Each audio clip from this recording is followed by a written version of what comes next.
At this stage, the carry-on films were no more than a lucrative sideline for Williams. Success in the theatre was still what really mattered. There had been some heavyweight roles since St. Joan. Orson Welles had cast him in his London production of Moby Dick, and he'd played opposite Alec Guinness in Hotel Paradiso. But his opportunity to show what a fine comedy actor he could be came in 1962, when playwright Peter Shaffer, who would later pen Equus and Amadeus, chose Williams to star in the second part of his double bill, The Private Ear and The Public Eye. He loved what he called the literacy of the play, and he loved that. And he would say, I really adore that kind of writing. It's proper writing. Do you know what I mean? And his nostrils would flare. And then he had this mixture of looking comic, but in fact he wasn't being comic at all. He was being deadly serious, and he was delighted and exalted by the prospect of speaking any words and sentences that had an elegance to them, or a sheen to them, or a verbal felicity to them. Playing opposite him was a rising young actress named Maggie Smith.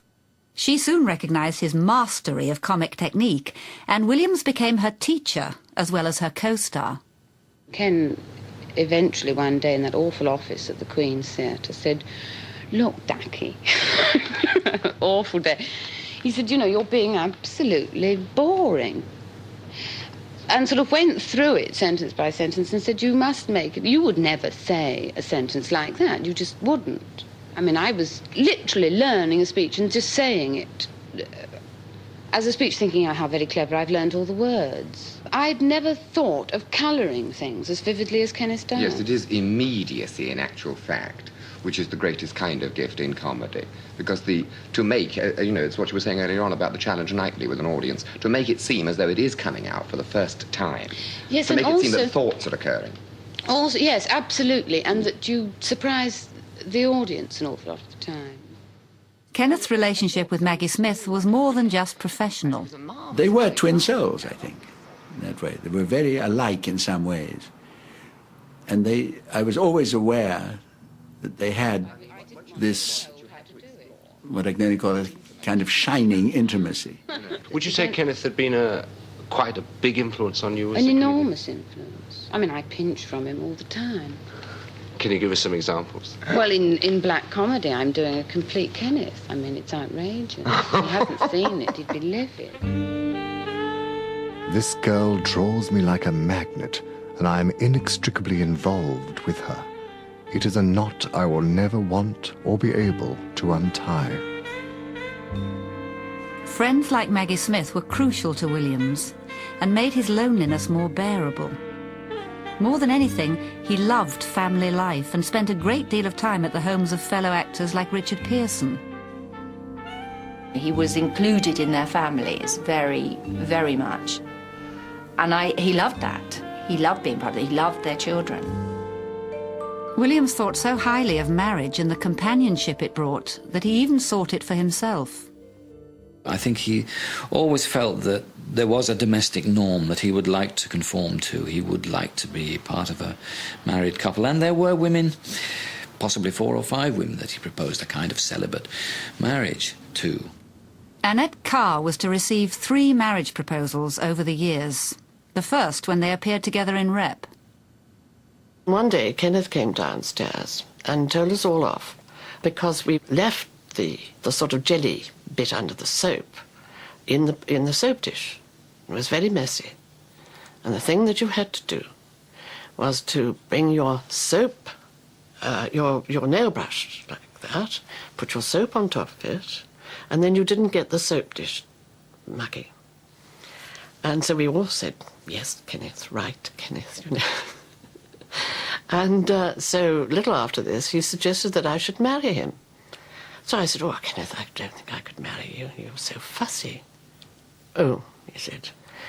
But he was so terribly fastidious, he would never in a way have been able to share accommodation of any kind with anybody else. And I think the fastidiousness is one of the things that contributed to the celibacy. When I was young, we only had... But Williams was looking for something more than a celibate marriage. It's clear from a previously unpublished diary extract that he had seriously considered adopting children and creating a family with one of the women to whom he proposed. I said to Nora, we've both of us wasted our lives, and the days have run through our fingers like bathwater. And I went on about what we should have done 10 years ago and adopted the children and everything. And I know that fundamentally she agreed. Of course, how that could have worked, one simply can't imagine. Except that the children, in his case, would have made a great deal of difference. He did like children so much. But she very rightly turned him down. Meanwhile, Kenneth was having a difficult time with his own family. His parents' relationship had gone from bad to worse, and Charlie was in decline both mentally and physically. And then the crisis came when he swallowed this stuff out of a bottle which said G's Linctus on it, which was, I don't know if it's still made, but it was a cough remedy of the time. But it turned out to be carbon tetrachloride. He does say in the diaries himself that it's mysterious how it got there. Charlie never recovered. Kenneth was later to confide in friends that he believed his father had committed suicide. So it's all over. The doctor told Louis his brain was damaged, that the heart was very impaired and kidneys in bad condition, that it was, in reality, a good thing, because he would have become much worse. Show went okay, audience good.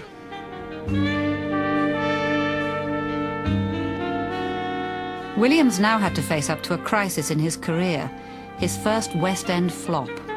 He was appearing as a Puck-like character in a Robert Bolt play, Gentle Jack, starring Edith Evans. I remember after Gentle Jack, there was terrible booing and shouting, and she said to me as the curtain fell, "Well, I heard one bravo." And I said, "No, that was Go Home." Later, Williams could joke about the experience, but at the time he was devastated by the criticism. He found he couldn't face performing without having the audience on his side, and he lost confidence in himself and in the play.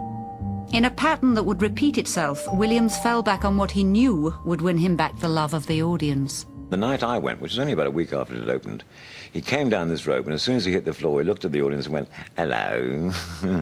And of course the audience fell about laughing. And Dame Edith Evans wasn't at all amused. "Kenneth, you must stick to what's written on the page, boy." And I think the problem there for him was always the danger of, if he didn't get any laughs, what's going wrong kind of thing. He was used to laughs.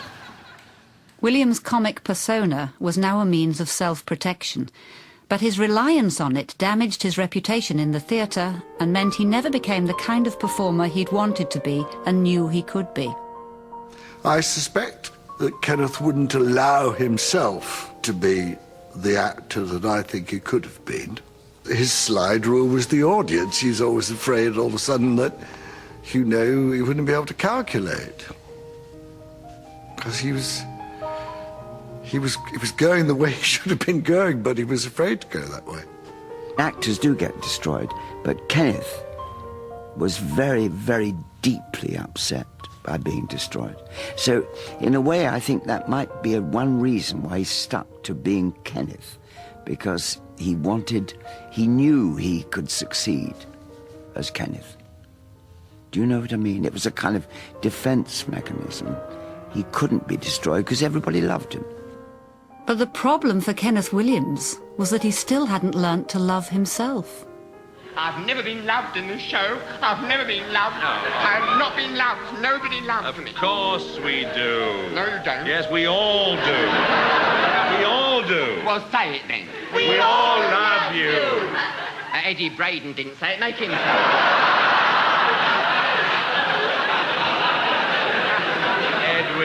Edwin. Oh, very well, then. Please. I love you.